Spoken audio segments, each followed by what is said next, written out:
በከፍተኛ ትምህርት ተቋማት የሚማሩ ተማሪዎች ሲመዘገቡ የኮሌጁን ስም ብቻ ሳይሆን የሚማሩት የትምህርት ፕሮግራም ፍቃድ እንዳለው ማረጋገጥ እንዳለባቸው የትምህርትና ስልጠና ባለስልጣን ማሳሰቢያ የሰጠው በዚሁ በተገባደደው ሳምንት ነበር።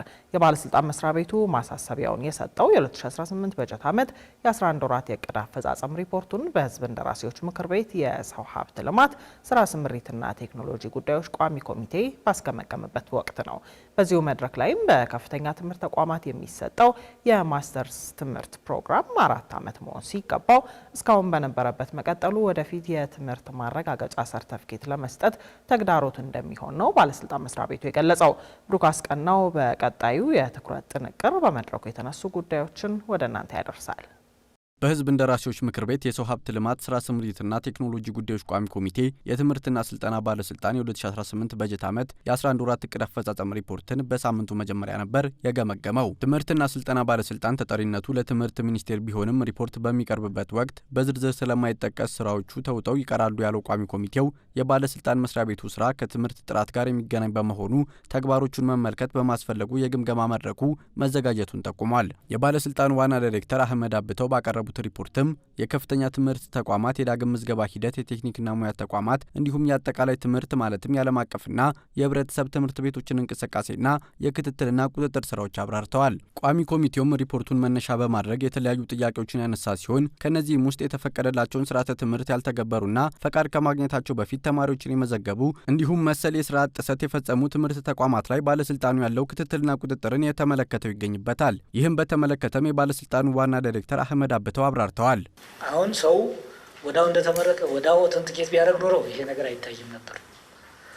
ኦተንቲኬሽኑ ለረጅም ዓመት ሳይሰራ ቆይቷል። አሁን 20 ዓመት በፊት ግራጁዌት ያደረገ ዛሬ ኦተንቲኬት አድርጉልኝ ብሎ ይመጣል። ያ ሲዳሰስ ተቋሙ ባልተፈቀደለት ፕሮግራም አስተምሮ ከተገኘ እንደውም ካለ ነው እሱ ራሱ ዘግቶም ከሄደ ሌላ ፕሮሲጀር ነውና የብዙ የተከማቸ በመሆኑ ነው። አሁን ቁጥጥሩን ከፍ አድርገናል። ለምሳሌ ከተፈቀደለት በላይ እንዳሰምር የተማሪ ዳታ በ3 ወር ውስጥ እየገባ ነው። ክትትል እየተደረገ ነው። በፊት አይደረግም ነበር።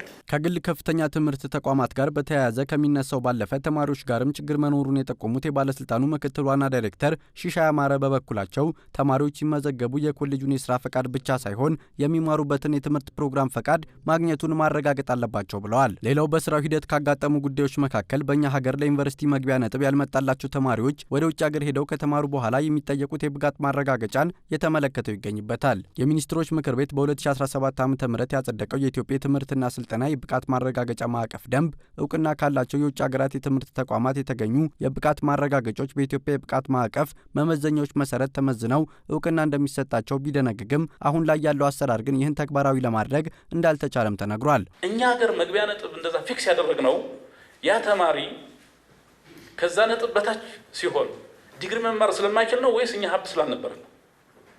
መቁረጫ ነጥብ የከለከልነው ሜዲሲኖች አሉ። መቁረጫ ነጥብ 400 ከሆነ ለሜዲሲን 350 በመያዙ ምክንያት እዚህ ሀገር መማር አልቻለም። ወላጁ በሚሊዮኖች ከፍሎ ውጭ ሀገር ልቆ ዶክተር ሆኖ የመጣ እዚህ ማገልገል የሚችል ሰው 400 ነጥብ አላሟላህም ሾልኮ ሄደህ ነው ተምረህ የመጣህ ብለን ኦተንቲኬት አናደርግም አቻግንመት አንሰራም እያልን ነው። ያንን ተማሪ እንዳይገባ ሜዲሲን እዚህ ሀገር እንዳይማር ያደረግ ነው። በዛች 50 ማርክ ምክንያት ሜዲሲን ስለማይገባው ነው ወይስ ሪሶርስ ስለሌለን ነው እንደዛ ያደረገው? ስለዚህ የዛ አገር ህግ ተቀብሎት ካስተማረው ለምንድን ነው እንዲያገለግል ማናደርገው?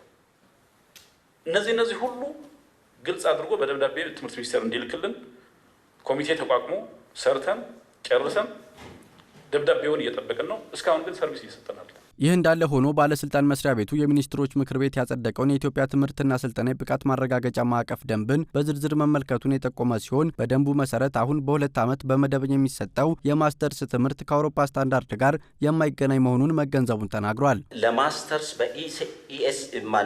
በኢሲቲኤስ በአውሮፓ ማክሲመም የሆነው በእኛ ደንብ ውስጥ ሚኒመም ነው።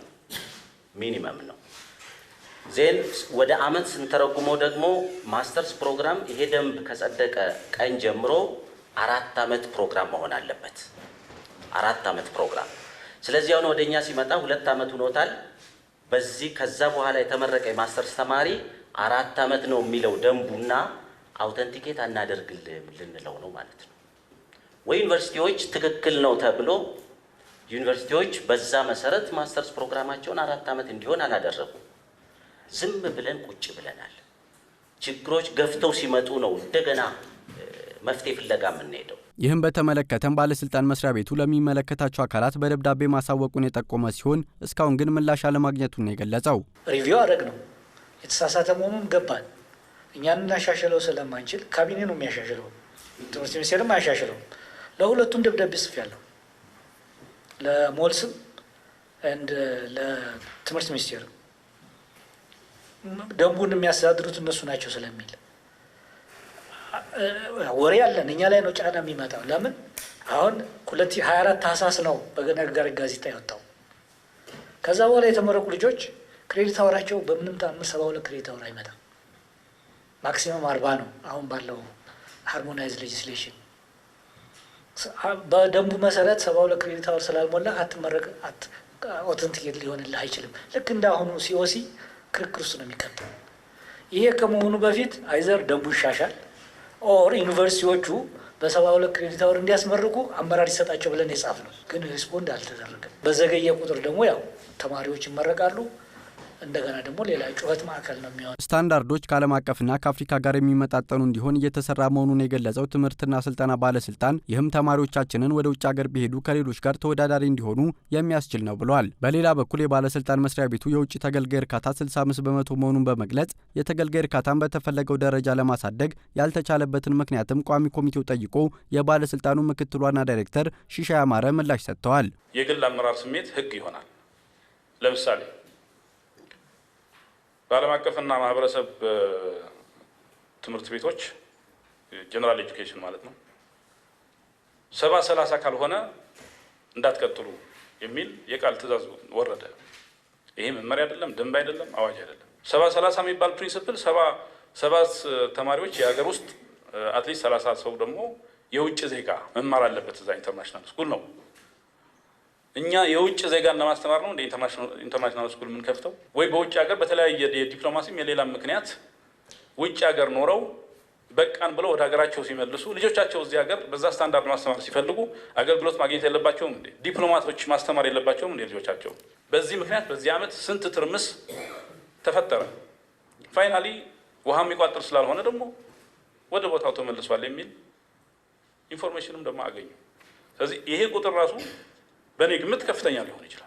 ትምህርታቸውን ከግል ተቋማት ተከታትለው የተመረቁ ተማሪዎች የሲኦሲ ሰርተፊኬት በወቅቱ ባለማቅረባቸው ምክንያት የትምህርት ማስረጃቸውን መረጋገጥ አለመቻሉን እንደሚጠቅሱ የገለጸው ቋሚ ኮሚቴው ለእንደዚህ አይነት ጉዳዮች መፍትሄ ለመስጠት ምን እየተሰራ መሆኑን ጠይቋል። ምክትል ዋና ዳይሬክተሩም ለዚህ የቀረበውን አማራጭ መፍትሄ አብራርተዋል። እስከ 2015 ያለው ዝም ብሎ ቢሰራ ከዚህ ወዲህ ያለው እድል ያገኘ ስለሆነ እስከዛ ጊዜ ድረስ ደግሞ ካልሆነ የጨረሰው ኢንፎርሜሽኑ ሙሉ ስለሆነ ሲኦሲ እንደሚያስፈልግ አውቆ ተደብቆ የተማረ መሆኑ የሚያመላክት ስለሆነ ከዛ ወዲህ ያሉ ከ2015 ወደዚህ የጨረሱትን ወይ የገቡትን በኤግዚት ኤግዛም እንዲያልፉ ብናረግ የሚል ራፍ ሀሳብ አንስተናል። በሲኦሲ ጉዳይ መፍትሄ ለመስጠት የታሰበው መመሪያን በማጽደቅ ተግባራዊ ማድረግ እንደሚገባ የቋሚ ኮሚቴው ሰብሳቢ አሳስበዋል።